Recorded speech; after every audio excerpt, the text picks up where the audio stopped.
Hello everyone! For today's video, gagawa na naman ako ng DIY mini tree with flowers and chocolates. At hindi ko na naipakita kung paano ko nilagay yan dyan kasi nakalimutan ko mag-video pala ako. So, diretso na, ayan na, dito na tayo sa bandang ito. So, lalagyan ko na siya ng tubig. At yan, lagyan natin para hindi mamatay naman yung flowers natin kasi baka hindi agad mabenta.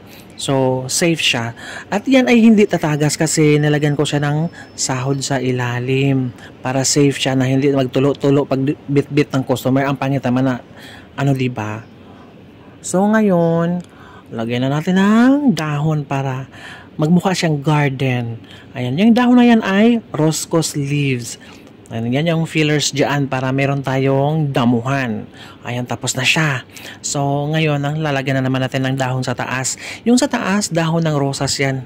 Hindi yan, para mas malaki at maglaylay siya. Mukha talaga siyang dahon ng puno. Ayan, lagay-lagay lang natin dyan. Tusok-tusok lang, mekos-mekos lang yan dyan. And tapos na.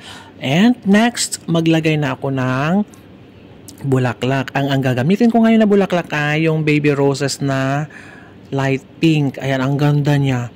Mas maganda kasi gamitin ang baby roses, guys, kasi nakakatipid sa space. Kasi marami man yung bulaklak sa isang stem. Unlike sa individual na roses na makakarami ka at mahal.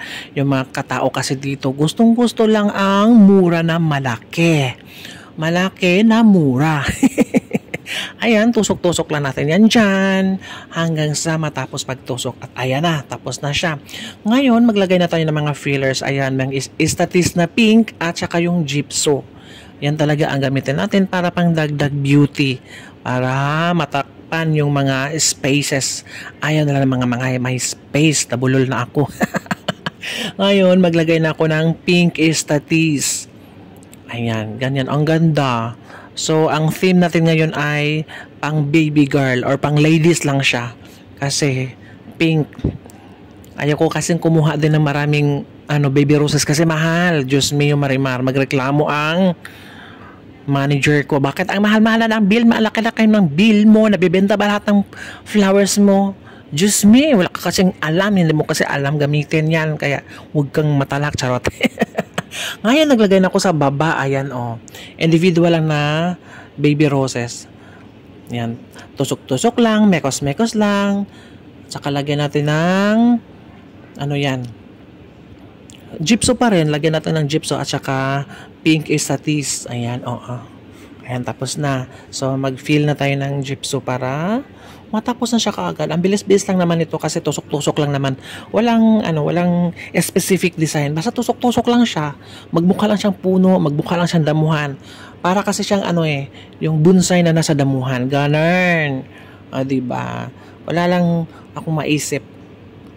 So, ayan na yung finished product ng arrangement ko, diba? Cute naman siya, diba? Huwag kayong dyan, mamintas ha. Lalagyan ko pa yan ng tsokolate para mas bongga.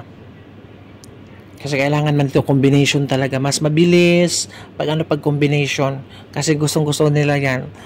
Mabulaklak, kunting tsokolate, pang regalo na. Tcharan, ito na guys. Ayan. Papakita ako para hindi sabihin na nineno ko lang to. Ako gumawa niya na. Ayan, para siyang bonsai sa madamong paligid. Lagyan ko pa ito ng tsokolate. So, ito na guys ang pinaka-finished product ng aking ginawang DIY mini tree with flowers and chocolates. Ayan, kompleto na siya. Ayan, kailangan talaga dito guys, gumawa ka ng mga kakaiba para mabilis mabenta. So, thank you for watching and don't forget to like and share if you want. Bye-bye. Have a nice day everyone.